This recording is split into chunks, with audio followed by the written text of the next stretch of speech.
Non, un enfant n'est pas supposé souffrir. Moi, voir un enfant avoir de la souffrance, de la douleur, je ne suis pas du tout d'accord avec ça. Pour moi, c'est inépensable. Je sais pas si ça se dit inépensable. Ça ne devrait pas s'arriver. Puis aujourd'hui, c'est ça que je vais te parler aujourd'hui. C'est vraiment un message important que j'ai réalisé en coaching, actually, que, tu sais, on m'a dit, Joanie, c'est quoi qui te rend en colère? C'est quoi en ce moment qui te rend plus en colère? Tu sais, t'as que c'est viscéral à l'intérieur de moi. Et c'est vraiment ça qui m'est monté, c'est de voir des enfants en souffrance. Voir des enfants en souffrance et qui, à mon avis, ne devrait jamais exister. Un enfant est venu ici pour rendre la joie, pour l'amour, pour donner et recevoir cette abondance-là. Parce qu'un enfant, il dépend d'un adulte. Un enfant dépend d'un adulte à la maison, il dépend d'un adulte à l'école, il dépend d'un adulte, que ce soit dans ses rendez-vous, faut toujours qu'il y ait un adulte avec lui. Donc, nous, les adultes, nous sommes responsables des enfants, pas juste des nôtres. Puis, je dis les adultes parce que même si tu n'es pas un parent, tu dois d'écouter ce site parce que tu es responsable d'être un adulte qui se comporte bien pour être l'exemple, le modèle des enfants. Moi, la raison pour que ça vient me chercher de même, c'est que moi, j'ai manqué mon enfance. Tu sais, peut-être ma soeur va te dire ah, ouais, en dents, t'exagères, Joanie. Mais oui. Lorsque je vois mes enfants s'amuser, mes enfants être des enfants. Tu sais, la phrase qu'on entendait en 2020, 21, 22, là, let kids be kids, là. Ben, c'est ça. Moi, je n'étais pas cet enfant-là, qui était juste un enfant. Puis, j'ai à cœur aujourd'hui, à cette heure que je suis une maman, tu sais, de donner ça à mes enfants, de juste être des enfants, puis vivre leur vie d'enfant, puis qui n'ont pas besoin d'être responsables de rien ou parce qu'après ça, on est plus une longue partie de notre vie responsable, puis indépendant, autonome, puis il faut qu'on s'occupe de nos affaires, on n'a plus personne pour s'occuper de nous autres, il faut tout qu'on fasse de nous autres même. La pause d'enfant, c'est la pause la plus courte de notre vie, puis c'est en même temps, tout dépend, on s'entend quand c'est ta fin de vie, hein, on s'entend, mais pour une personne normale qui vit jusqu'à 70 ans, 80 ans, c'est la phase d'enfant, tu sais, qui est la phase la, la, la moins de responsabilité, la plus chill. Pour moi, ça devrait être la faute des 12 premières années de vie, si ça devrait être des années agréables, de joie, d'amusement, tu sais. Fait que je vois trop d'enfants aujourd'hui qui n'ont pas nécessairement ça. Puis moi, avoir été cet enfant-là qui était responsable rapidement, mature rapidement, trop consciente des affaires, toutes des affaires qui allaient je ressentais tout de ma mère, comme elle était nerveuse, je la sentais nerveuse avec la peine, je savais qu'avec la peine, je ressentais juste tout, puis c'était assez fucking tannant, tu sais, comme, c'est comme, ah, elle va pas bien, oh oh. Fait que là, c'est comme si que parce que maman allait pas bien, ben moi, je peux pas aller bien parce que c'est pas correct, maman va pas bien. Puis là, si je m'amuse, si j'ai du fun, qu'est-ce qui va se passer, quoi ça va faire pour maman, si maman va pas bien, faut que tu sais, comme, faut que je me mette, genre, tu sais, à son niveau, là, tu sais. So, c'est pour ça qu'aujourd'hui, je me dis, colique, qu'est-ce que j'ai en mon pouvoir pour ces enfants-là, tu sais, que ça soit les miens, tu sais, c'est sûr. Puis c'est juste drôle, hein? Aujourd'hui, ça me touche tellement les enfants. Puis c'est pour ça que j'ai fait des cartes hashtag aime-toi. Je sais pas si tu as vu l'annonce hier ou avant-hier. J'ai publié ça, je sais plus quand. Avant-hier. Oui, que j'ai été emporter mes cartes à Roselyne qui va dans les écoles pour les enfants, pour leur aider à leur mieux-être. C'est tellement important pour moi de transmettre ça aux enfants parce que je me dis, colique, j'aurais tant aimé savoir ça à leur âge. Tu sais, imagine parler de mieux-être déjà à 2, 3 ans, là, tu sais. Mais quand ils sont bons pour des enfants qui savent parler. Fait que c'est pour ça que j'ai à cœur de ça, parce que je me dis, si je peux aider les enfants avec leur mieux-être, ben, j'aurais laissé ma trace à ma façon, tu sais. Ma trace de mieux-être que j'aurais aimé savoir. Mais avant, C'est beau de donner, transmettre aux enfants le mieux-être, l'amour de soi, l'estime personnelle, la confiance en soi. Mais quand l'enfant revient à la maison, puis que maman n'a pas confiance en elle, papa, il n'a pas d'estime de lui, puis qu'ils vont pas bien dans leur cœur, ils vont pas bien dans leur corps, il y a un mal-être à l'intérieur d'eux. Qu'est-ce que tu penses qui se passe à l'enfant? Un enfant, c'est empathique. Un enfant, c'est rempli de compassion. Un enfant, c'est un cœur pur. Fait que c'est sûr qu'il va être comme moi, comme quand j'étais petite. Si qu'il voit papa puis maman qui vont pas bien, lui aussi a de fortes chances. Il y a tout le temps un pourcentage que non, peut-être 1% que ça fera rien, mais je te garantis, sûrement 99% des enfants vont le ressentir, puis ça va créer en eux un mal-être aussi. Mes cartes sont aussi bonnes pour les adultes, hein? Elles ne sont pas juste bonnes pour les enfants, by the way. Donc, mon message pour toi aujourd'hui, c'est qu'il y a une lumière d'espoir. Puis c'est ça que je viens de partager avec toi, c'est cette... Ah, ça c'est plus bright de même. Bon! Je viens de te partager un message d'espoir aujourd'hui. Je viens de te partager que tu es impuissante, puis que tu vois des enfants tristes, malheureux, que tu vois des enfants souffrir, qui vivent de la souffrance.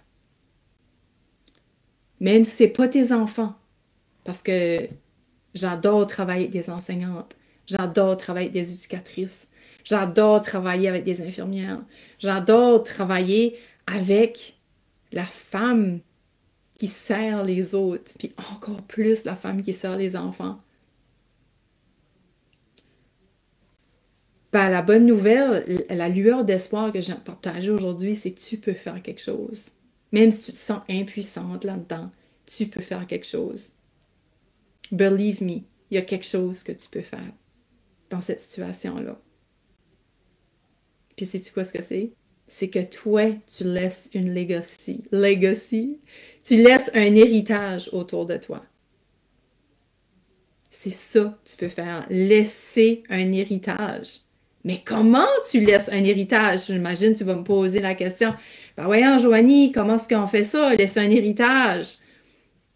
Ben, être un modèle, être un exemple pour les autres, dont les enfants. Si toi aussi tu aimes les enfants, comme je disais, je sais pas, je l'ai mentionné tout à l'heure, moi c'est drôle, avant que je pense que j'avais commencé puis j'ai changé, dévié de sujet. Avant, j'étais pas une, tu sais, j'ai tout le temps dit, soit t'aimes les enfants ou soit t'aimes les aînés. Ou t'aimes les deux, of course. Mais moi, j'avais une préférence pour les aînés quand j'étais jeune parce que, ben même pas quand j'étais jeune, avant moi-même, j'avais des enfants. Puis, j'adorais les aînés parce qu'ils ont tellement à m'apprendre, puis ils sont comme des enfants, mais avec tellement de sagesse, puis tellement d'expérience de vie. Puis là, moi, je disais, moi, les enfants, ils n'ont rien à m'apprendre, tu sais, comme c'est des enfants, comme... Moi, j'ai jamais pensé que moi, j'avais à leur apprendre, mais aussi, eux m'en apprendre aussi. Mais je n'étais pas intéressée. Fait que je gardais pas vraiment l'intérêt envers les enfants, mais c'est quand moi, je suis devenue maman que tout a changé, que j'ai tellement compris d'affaires, j'ai tellement compris d'affaires de mes parents, comment se fait qu'ils ont fait ça.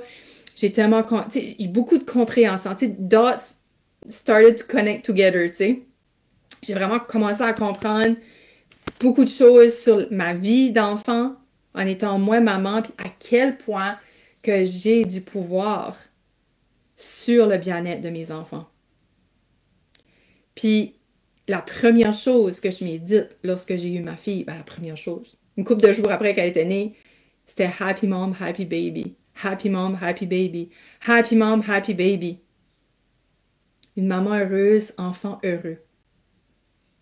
Mais ça s'applique aussi pour l'adulte heureux, enfant heureux. Mais toi, es-tu heureuse? Es-tu heureuse? Est-ce que tu as un style de vie en ce moment qui te rend heureuse, qui te comble de bonheur, que tu te sens bien, puis tu te sens le cœur rempli à chaque jour? Parce que ça, quand c'est un enfant, que ça soit pas ton enfant à toi, que ça soit l'enfant des autres, c'est un hostie d'impact sur eux autres. Excusez le sac, là, mais c'est un Christi d'impact sur eux autres. C'est là, je te dis, que tu te sens impuissant de voir un enfant souffrant, mais donne l'exemple. C'est quoi de ne pas être dans la souffrance? Toi, incarne le bonheur. Toi, incarne la joie. Toi, incarne l'équilibre de vie. Toi, incarne l'amour. Toi, incarne la paix intérieure, le calme, la sérénité. Toi, incarne qu'est-ce que tu voudrais voir l'enfant incarner. Incarne le fun, l'amusement, pas prendre les affaires trop au sérieux, la joie de vivre, le moment présent, le lâcher prise. Moi, c'est ça que les enfants m'ont amené, les miens en tout cas, puis après ça, j'ai vu les enfants autour comme après ça, j'ai commencé à travailler avec les enfants après que ma fille avait 6 ans, je dirais, 6 ans après. Moi, 6 ans, elle avait 5 ans et demi quand j'ai commencé à travailler avec les enfants parce que mes enfants m'ont tellement appris, puis là, j'ai dit, oh my God, que les enfants m'apprennent. Ils sont tellement humains, ils sont tellement sensibles, empathiques. Fait que de les voir souffrir, pour moi, c'est inconcevable.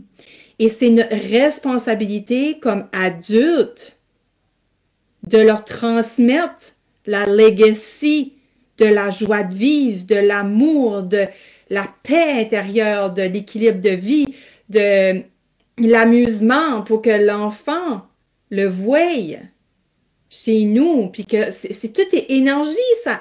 On monte notre fréquence, ça aide à eux à monter leur fréquence. Puis eux sont tellement capables de passer à autre chose rapidement en plus. Ils peuvent être souffrants, mais si qu'on leur apporte une autre façon de voir les choses, il y a de fortes chances que la souffrance va s'évaporer.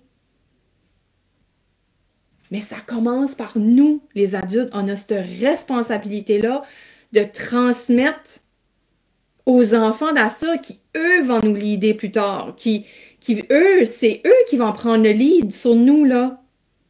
Puis c'est eux qui vont nous torcher quand on va être dans le lit d'hôpital. Fait qu'est-ce que tu veux transmettre aujourd'hui pour laisser eux comme continuer ça, cette legacy-là, cet héritage-là qu'on leur a laissé. Parents, pas parents, c'est ta responsabilité d'adulte de faire ce travail-là, ce inner work-là. Tu sais, on a la misère des fois à faire le travail pour nous autres. Puis, mais si je te disais que faire le travail sur toi, ça va avoir un impact, pas juste sur toi, mais tout le monde autour de toi, comme tes enfants, les enfants des autres, tes amis, ton conjoint, ta famille, anybody que tu es entouré d'eux. All the people que tu es entouré d'eux. Tu sais, comme par exemple, je vais à l'épicerie. Puis je le vois tout de suite, là. Qui ce qui est heureux, qui ce qui est malheureux. C'est comme, oh my God, cette personne-là, aïe aïe. Puis je suis pas dans le jugement, comme, je suis juste comme, j'ai de l'empathie pour cette personne-là. Puis je me dis, oh, j'aimerais tellement la voir heureuse, cette personne-là. Mais oui, peut-être qu'elle a eu une mauvaise nouvelle, c'est correct, ça se peut. Mais il y en a qui sont juste malheureux tout le temps comme ça. Mais tu vas à l'épicerie, puis tu voyais le monde tout le temps sourire. Puis je dis épicerie parce qu'on va tout à l'épicerie, right? Ça peut être n'importe où, ça peut être dans ton travail, ça peut être anywhere, OK? So, puis tu verrais les gens heureux. Quelle sorte de journée tu aurais quand tu arrives à la maison? Même si toi, t'es la personne que j'ai vue qui était triste, là, qui était malheureuse parce que tu as eu une mauvaise nouvelle. Mais si tu étais à l'épicerie, puis tu voyais les gens autour de toi sourire, tu sais, leur transmettre leurs vibrations hautes, quoi ça te ferait, tu penses? Ça t'entraînerait dans leur vibration, assurément. Parce que la vibration haute a cette puissance-là de t'entraîner avec elle. Plus qu'on va être dans cette vibration-là, plus qu'on va amener des gens avec nous, et plus ça va avoir un ripple effect sur nous, les adultes, sur les enfants, toutes les personnes qui nous entourent. Fait qu'on a tellement cette responsabilité-là que je me dis, OK, si tu veux pas le faire pour toi, ben fais-le pour les enfants. Si t'es comme moi, tu as vu le titre, t'aimes les enfants. OK? T'aimes les enfants. So, si pour toi, si tu veux pas le faire pour toi, ben fais-le pour les enfants. Fais-le pour les aider, eux, à plus souffrir. Eux, à voir la vie différemment. Eux, à grandir dans cette énergie d'amour, puis de joie, puis de plaisir, puis que tout va être OK. sais, comme, moi, je me rappelle, je sais pas toi si tu te rappelles, mais moi, je me rappelle vraiment, quand j'étais petite, comment je voyais les adultes d'en haut. Tu sais, je les regardais, là, puis j'étais comme, j'étais de même, là, si je me questionnais tout le temps. C'est pour ça que mes clients, c'est pareil, j'aime les questionner. Ouais, mais pourquoi? Puis pourquoi ceci? Puis pourquoi ça? Moi, je suis pas une fille de surface, j'aime tout le temps comprendre. Je sais pas si t'es comme moi, je sais pas si tu relates, mais j'aime tout le temps. Ah ouais, mais pourquoi est-ce qu'il a fait ça, lui? Ben voyons, c'est-tu normal? Ou, ben voyons, pourquoi est-ce qu'elle parle de même, elle? Elle est donc bien effrontée. Ben voyons, comme, c'est-tu normal? Comme je me posais vraiment, puis je me dis, un enfant qui est entouré de parents dans un mal-être ou d'adultes dans un mal-être, lui, c'est ça sa norme, là. Ah ben, c'est une fréquence de mal-être. Cet enfant-là va être malheureux. So, mais on a-tu le choix de rester dans le mal-être ou d'être dans le bien-être?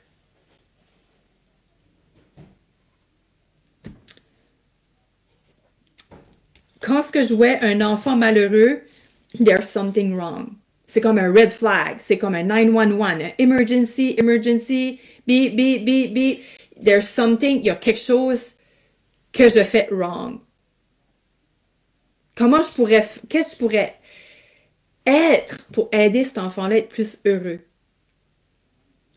Quand ce que mes enfants agissent pas bien, là, c'est jamais de leur faute, là. Je dis tout le temps à mon chum, c'est pas de leur faute. Qu'est-ce qu'on a fait de wrong? Comment ça fait que notre enfant est de même? Qu'est-ce qu'on a fait? Juste qu'on a manqué notre parenting ici, là. C'est jamais de la faute de mon enfant. Jamais. Il y a quelque chose qu'on a fait wrong. Les enfants nous regardent. Ils font qu'est-ce qu'on fait. Ils vont pas faire qu'est-ce qu'on dit. Ils vont réagir de la façon qu'on agit. Ils vont faire les actions que nous on fait. Donc, si mon enfant se comporte de même, il a vu ça ici. Peut-être à l'école, puis ça, but j'aime mieux mettre ça sur moi, de me responsabiliser en tant que parent, parce que ça me donne la drive pour m'améliorer. Parce que je me dis, OK, ben, même si c'est pas moi qui a pris ça, je me dis, il y a quand même un petit côté qui a pris pareil là-dedans, là. Même si c'est pas 100% de son mauvais comportement, même si c'est juste 20%, ben j'ai un 20% moins que je dois être responsable de m'améliorer pour donner ce 20% de plus-là à mon enfant comme un bon exemple. Puis qu'au lieu d'être 100% mauvais comportement, ça devienne à 80%. Et de fil en aiguille, que j'y donne de plus en plus, que mon 20% devienne un 100% chez lui. C'est ma responsabilité. Puis même si on n'est pas parent, c'est notre responsabilité pareil. Nos enfants, c'est des éponges. Les enfants des autres, c'est des éponges. Comment est-ce qu'on est envers eux autres? Comme, quand ils sont là, comment est-ce qu'on agit? Ah ben, elle a fait ça, c'est une adulte, elle a fait ça. C'est-à-dire, je peux faire ça moi tout, quand je vais être une adulte. C'est ça qu'ils se disent, là. Tu te rappelles, toi, quand c'était enfant, quoi, ce que tu disais? Puis, pas Denis, voyons. Jacques, il m'a dit de quoi? C'est-tu cette semaine qu'il m'a dit ça? Il m'a dit de quoi? Ouais, mais maman, si tu l'as fait, ça veut dire, moi, je peux le faire? Qu'est-ce que tu veux que je réponde à ça? You're fucking right. Ben oui, t'as raison, Steve. Ah ouais, mais je suis un adulte, j'ai le droit parce que je suis un adulte. Puis j'ai dit ça, là. Mais lui, qu'est-ce que tu penses qu'il se dit pareil? Moi, je me rappelle, c'est comme, c'est pas fair. Ben pourquoi est-ce qu'un adulte a le droit de faire ça, puis c'est pas correct de faire ça, tu sais? C'est pourquoi est-ce qu'un adulte a le droit, par exemple, dans le niaiseux, on mange du chocolat le soir à 9h, puis on dit à notre enfant de pas en manger le soir à 9h. Ah, ben l'adulte a le droit. Ouais, mais, you know, un enfant catch pas ça, là. Il saisit pas ça, lui, là, que... Ah, ben, des fois, il explique, ton corps est plus petit, fait qu'il absorbe plus le sucre, fait que ça va t'empêcher de dormir, tu sais, comment... Des fois, on prend le temps de s'asseoir, puis expliquer pourquoi que... Puis des fois, oui, c'est faut expliquer à l'enfant pourquoi c'est mieux comme que lui le fait pas, mais pour nous, c'est moins pire. Mais oui, t'as raison, c'est pas correct, maman mange du chocolat à 9h, t'as raison. Fait que c'est ça mon message pour toi aujourd'hui. Puis si toi, t'es dans cette direction-là, puis t'as le goût de prendre responsabilité de ta vie, puis t'as le goût, toi, d'avoir un bien-être quotidien, là, fucking tout le temps, d'être comblé, épanoui, de faire d'une mauvaise nouvelle juste un mauvais moment et non une mauvaise journée, une mauvaise semaine, un mauvais mois, une mauvaise année. Parce que oui, on vit toutes des mauvaises nouvelles. Mais qu'est-ce que tu en fais avec? Est-ce que tu as envie, ça bolosse toute ta journée? Une mauvaise nouvelle? J'en connais beaucoup, moi. Ah, j'ai une mauvaise nouvelle, c'est une journée de mort. Bon, mais c'est une mauvaise nouvelle. La vie continue. Comme pourquoi si tu fais un cas avec une nouvelle? Il y a plein de belles choses, ça arrivé aujourd'hui, il a fait beau soleil. Je suis sûre qu'il y a quelqu'un qui t'a parlé, qui t'a dit allô, comment ça va, puis t'as connecté avec, ou t'as eu un beau moment avec tes enfants, t'as mangé un bon repas, t'as bu de l'eau, tu t'es habillé, t'as une maison sur la tête. Comme, il y a plein de freaking affaires, faut que tu t'en nommes d'autres. C'est pourquoi qu'on fait une mauvaise nouvelle, un mauvais moment. Une mauvaise nouvelle, une mauvaise journée. Mais c'était ça mon message, comme vraiment, puis moi je t'invite vraiment à venir me voir en privé. Si jamais que mon message te passe, ça résonne avec toi, puis tu as le goût, toi, de vivre ce bien-être-là, puis de transmettre autour de toi à tes enfants, pour toi, ton conjoint, les personnes qui t'entourent, tu veux voir les enfants s'épanouir, vivre leur vie d'enfant, tabarouette. C'est notre responsabilité. C'est que un enfant vit pas sa vie d'enfant parce que il est entouré d'adultes qui vont pas bien. OK? I've been there. Moi, je suis convaincue. Puis ça se peut que toi, c'est comme what the fuck, cacon. Puis c'est bien correct. Mais ça se peut qu'au contraire, je viens réveiller quelque chose en toi. Puis ça te fait réaliser des affaires. So, si tu es ce côté-là, que ça te fait réaliser des affaires, qu'est-ce que je te dis là, viens me voir. J'ai plein de manières que je peux t'aider avec ça. Soit en accompagnement plus à proximité. J'ai des femmes qui se transforment dans mon univers. C'est incroyable. En intimité, les femmes disent comment ça se fait qu'on n'est pas plus que ça? C'est tellement incroyable qu'est-ce qu'on vit ensemble. Comment ça se fait qu'il n'y a pas plus de femmes qui nous rejoignent? Comme c'est magique. Qu'est-ce qu'on fait ici dans cet univers-là, dans cette expérience-là? Puis il y a aussi une autre manière qu'on peut travailler ensemble. On travaille plus à distance. Tu travailles de ton bord, mais je suis pas loin. Je suis proche de toi. Mais moi, j'ai à cœur de t'aider, de t'accompagner, de te guider à vivre ce bien-être-là quotidien parce que tu retrouves en toi un style de vie quotidien. Tu apprends à gérer tes émotions, à avoir une meilleure gestion émotionnelle. Tu retrouves un équilibre de vie sain. Tu reconnais tes mauvais patterns parce que tu viens tellement à te connaître, à te découvrir, puis à voir les choses plus aussi pires qu'elles étaient. Ça, c'est quoi j'entends de mes clientes, c'est « Oh my God, si ça m'avait arrivé pendant la vieille moi, là, qui est la vieille, on dit tout le temps parce que au début, ensemble, quand on travaille ensemble, une vieille partie d'elle, je dis tout le temps, on laisse le vieux toi aller. Parce que pour laisser le nouveau venir vers toi, tu dois laisser aller le vieux. Fait que, on me dit, la vieille partie de moi aurait réagi all over the place, overwhelmed, grosse panique totale, puis elle dit, ça me fait plus rien. C'est incroyable, comme le shift que ça fait. Donc, une petite affaire qui te pétait aux frettes, ça te fera plus ça. Tu vas te sentir j'aime pas dire en contrôle, mais comme, tu vas plus te laisser emporter facilement. La mom guilt va décoller. Les crises de tes enfants, ça va plus te laisser, comme tu vas plus te laisser emporter par les crises des enfants parce que tu vas être tellement calme dans toi, tu vas avoir la paix intérieure, puis les crises de tes enfants vont être comment je dirais ça, ils vont s'espacer de plus en plus. Parce que ils sentent plus la tension. Un enfant, souvent, fait une crise parce que c'est nous autres qui va pas mal dans notre cœur. C'est nous autres qui se sentent pas bien puis ils sentent ce stress-là. Sans savoir c'est quoi, c'est ça qu'ils sentent. Des fois, un enfant, je sais pas pourquoi j'ai la peine. Ah, regarde-toi. Il ressent ta peine. Il ressent ta souffrance. Il ressent ta souffrance. Les enfants ressentent notre souffrance, même si c'est pas ses parents. Fait que j'ai confiance que tu sais où me rejoindre si ceci te parle. Créons un mouvement ensemble, un mouvement de bien-être, un mouvement d'épanouissement, de profitage de vie, esti, pour le transmettre aux nouvelles générations, aux futures générations, pour que ces futures générations-là le transmettent de génération en génération, puis que tout le passé reste en arrière, puis qu'on va vers l'avant, puis parce qu'on est libéré. Parce que nos enfants viennent au monde avec nos blessures. Hein? Si nos blessures ne sont pas transcendées, si nos blessures ne sont pas guéries, si nos blessures ne sont pas libérées, ils portent aussi les mêmes blessures que nous. quand on fait notre travail, on libère ces blessures-là, donc ça épargne nos enfants de les porter, puis que pour eux qui doivent à leur tour les guérir. Tu sais, moi j'en ai beaucoup à guérir. J'avais des parents bien blessés. Donc, OK, je laisse ça là, je vais tout en parler juste 20 minutes, puis je dépasse tout autant de 5-6 minutes. Fait que, je te dis, je t'embrasse. Merci d'être là. Je t'aime.